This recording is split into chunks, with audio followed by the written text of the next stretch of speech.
So I did a little video about Snow White and the Seven Dwarfs. So I'll have a look at the tapes first and I'll have a chat about it. So this comes with a collector's booklet and footage never seen before. So this is the 1937 film, but this came out in the early to mid 90s on VHS for a limited time only, as all the Disney ones did back then. So it was fully restored frame by frame with a digitally remastered soundtrack, which was nice. This also comes with a making of and extra footage.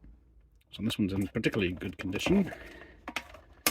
As you see, it's got adverts for stuff that's upcoming. Doesn't say any dates on there. But we've got these limited edition cards, which is very rare that these survived. Self-promoting, but never mind. And then we get the usual Disney adverts. And there's the making of. Lots of interesting stuff. And kids go free to Disneyland Paris, okay. Until 95, so yeah, there you go. Came out probably 94, this one. Free child's meal at Burger King. Might be a date on there somewhere. And so after that, disappeared from the shops. Probably about 5 years later, we got this one. So it includes bonus features. It's in the fancy new box. It's got a fancy new poster, because that's, yeah, not what she looks like. And yeah, you get 30 minutes of bonus footage and a storybook offer in this one. You have to sign up for the storybook, but see on the tape with Dopey on. Something's opening in spring. Oh, Disneyland Paris. It feels like it opens. No, it's glued. Someone glued it shut.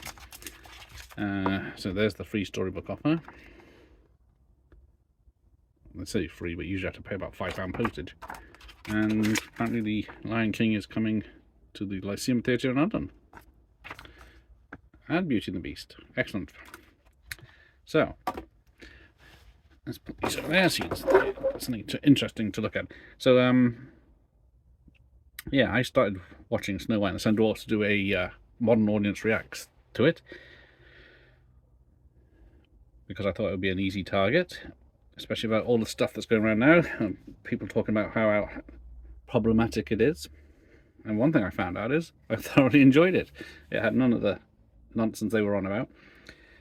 It's very dark in places. The Queen is literally evil.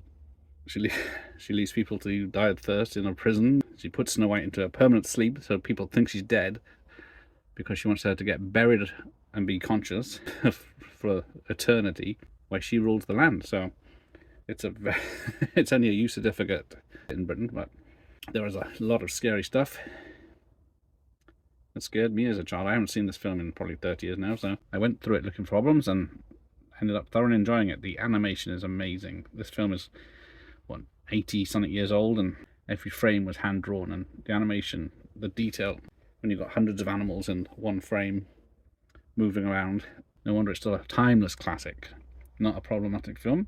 One of the people's biggest problems with it is non-consensual kiss, but technically these two are dating at the time.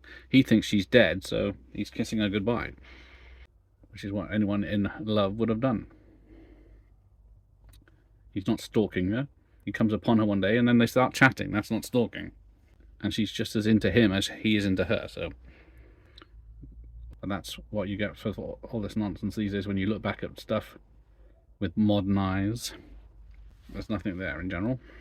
Even the dwarfs are treated fairly. They all have personalities and they all bond together to help each other. They are the ones that go to the rescue of Snow White, and they're the ones that lead to the evil Queen's death. They are living well beneath their means as they work in a diamond mine, but live in just a little wooden house, because it doesn't actually say what they do with the diamonds, because they go to the diamond mine in the morning, dig diamonds all day, lock them up at night with the key next to the lock, and go home and be merry by the look of it.